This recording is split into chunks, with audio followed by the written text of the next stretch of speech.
குட்டிமா தமிழ் டிவி நேயர்களுக்கு வணக்கம். நான் தான் உங்க மணிகண்டன். தொடர்ந்து குட்டிமா தமிழ் டிவி சேனலுக்கு நீங்க நல்ல ஆதரவு தெரிவிச்சுக்கிட்டு இருக்கீங்க. அதுக்கு இந்த நேரத்துல ஒரு மிகப்பெரிய நன்றியை தெரிவிச்சுக்கிறேன். இன்னைக்கு குட்டிமா தமிழ் டிவி சேனல்ல பார்க்க போற படம், திரை விமர்சனத்துல பார்க்க போற படம் மெட்ராஸ் மேட்னி. இது பாத்தீங்கன்னா ஒரு தமிழ் திரைப்படம். தமிழ் திரைப்படத்திற்கு வழக்கம் போல என்ன பண்ணுவாங்க, இங்கிலீஷில் தான் டைட்டில் வைப்பாங்க.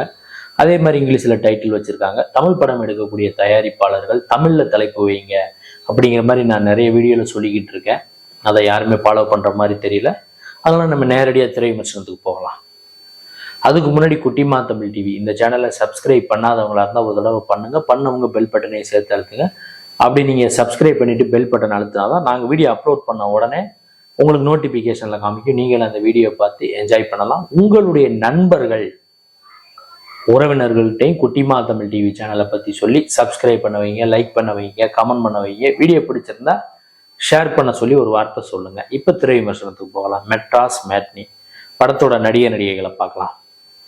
சத்யராஜ், காளி வெங்கட், ரோஷினி ஹரிப்பிரியன் மற்றும் பல முன்னணி நட்சத்திரங்கள் இந்த படத்துல நடிச்சிருக்காங்க. இந்த படத்தோட கதை எப்படி ஆரம்பிக்குதுன்னு கேட்டீங்கன்னா, சில வருடங்களுக்கு முன்னாடி காளி வெங்கட்டுக்கு அவருக்கு பார்த்தீங்கன்னா கல்யாணம் ஆயிருது. ஒரு மனைவி இருக்காங்க, ஒரு பொம்பளை பிள்ளை இருக்கு, ஒரு ஆம்பளை பையன் இருக்காங்க. எம்ஜிஆர் நகர் மாதிரியான ஒரு ஏரியா, சென்னையில் அசோக் நகர் எம்ஜிஆர் நகர் இருக்குங்களா, அந்த மாதிரியான ஒரு ஏரியாவில் இவர் இருக்காரு. குப்பை எழுற வேலையும் பார்த்துக்கிட்டு இருக்காரு. அதுக்கப்புறம் ஆட்டோ ஓட்டி சம்பாதிக்கிறார். ஃபேமிலியை ரன் பண்ண முடியல. ஏன்னா எல்லாம் விலைவாசி உயர்வு தானே. அந்த காலத்துலேருந்து இன்ன வரைக்கும் விலைவாசி உயர்வு, மிடில் கிளாஸ் வாழ்க்கை எப்படி போகுதுங்கிற மாதிரி காமிக்கிறாங்க. ஒரு கட்டத்தில் பையனும் கொஞ்சம் பெரிய ஆளாயிடுறாப்புல, 12வது படிக்கிற அளவுக்கு வந்துடுறாப்புல. கதாநாயகி எப்படி படிக்க வச்சாரு, மகளை படிக்க வச்சு அவங்க பெங்களூர் ஐடி கம்பெனிக்கு வேலைக்கு போறாங்க. அவங்களுக்கு மாப்பிள்ளை பார்த்துக்கிட்டு இங்க லோக்கல்ல ஒரு பையனை அந்த பொண்ணு லவ் பண்ணதுக்கு ஒரு வேணான்ட்டாரு. நீ நல்ல பையனை கல்யாணம் பண்ணணுமா, அப்பாவோட ஆசை நிறைவேற்ற. பொண்ணு அப்பா கூட பேசாம இருக்கு. இப்படி ஒரு கதை போய்கிட்டு இருக்கு. மனைவி கணவனை கண் கண்ட தெய்வமே அப்படின்னு சொல்லிட்டு வீட்டுக்காரர் ஏதாவது செய்யலைன்னா கூட அக்செப்ட் பண்ணிக்கிட்டு இருக்கிறாங்க. அதெல்லாம் இந்த காலத்துல நடக்குமான்னு தெரியல. இந்த கதையில நடக்குது. இப்படி போயிட்டு இருக்க ஒரு சூழ்நிலையில பாத்தீங்கன்னா, பையனுக்கு எஜுகேஷன் லோன் வாங்கலான்னு போனால் அங்கே லோன் கிடைக்க மாட்டேங்குது. சில அவமரியாதைகள் நடக்குது. இந்த மாதிரி கஷ்டப்பட்டுக்கிட்டே இருக்காருங்க அவர் படம் ஃபுல்லாக. இப்படி போயிட்டு இருக்க சூழ்நிலையில் இவர் முன்னேறினாரா இல்லையா, பொண்ணை கட்டி கொடுத்தாரா இல்லையா, பையனை காலேஜ் சேர்த்தாரா இல்லையா, இதுதான் இந்த படத்தோட திரைக்கதை. அதிகப்படியான திரைக்கதையே இதுதான். கார்த்திகேயன் மணி புதுமுக இயக்குனர் தான் கதை, திரைக்கதை, வசனம் எழுதி இயக்கியிருக்காரு. படத்தோட ஒளிப்பதிவு பார்த்தீங்கன்னா நல்லா இருக்கு. அதாவது நல்லா அழகா படம் பிடிச்சிருக்காரு. கையில சில ஷார்ட்ஸ் பார்த்தீங்கன்னா கையில கேமரா வச்சு படம் பிடிச்சிருக்காரு. சிலது நல்லா லைட்டிங் நல்லா பண்ணியிருக்காங்க. அந்த படத்துக்கு நல்லா இருக்கு. அது ஒரு பேசக்கூடிய விஷயமா இருக்கு. நடிச்சவங்க காளி வெங்கட்டோட ஒய்ஃப் ஜெல்லி, அவங்க பார்த்தீங்கன்னா மலையாளத்தில் நிறைய படம் நடிச்சிருக்காங்க நினைக்கிறேன். அவங்களுடைய கேரக்டர் நல்லா நடிச்சிருக்காங்க. பையன் நல்லா நடிச்சிருக்காரு. ரோஷினி சில காட்சிகளை கொஞ்சம் சிரிச்சு நடிச்சிருந்துருக்கலாம், என்னன்னு தெரியல. உம்முன்னு உருன்னே இருக்காங்க. அவங்க இருந்தாலும் ஓரளவுக்கு நல்லா நடிச்சிருக்காங்க. காளி வெங்கட் பார்த்தீங்கன்னா கொஞ்சம் நடிக்க ட்ரை பண்ணியிருக்காருன்னு தான் சொல்லணும். ஏன்னா அந்த கேரக்டருக்கு அவர் கொஞ்சம், ஏன்னா பொண்ணுக்கு பார்த்தீங்கன்னா ஒரு 20-22 வயசு மாதிரி தெரியுது கதையில. அதுக்கு இவர் அப்பாங்கும்போது அந்த கேரக்டர் கொஞ்சம் பொருந்தாத மாதிரி தான் தெரியுது.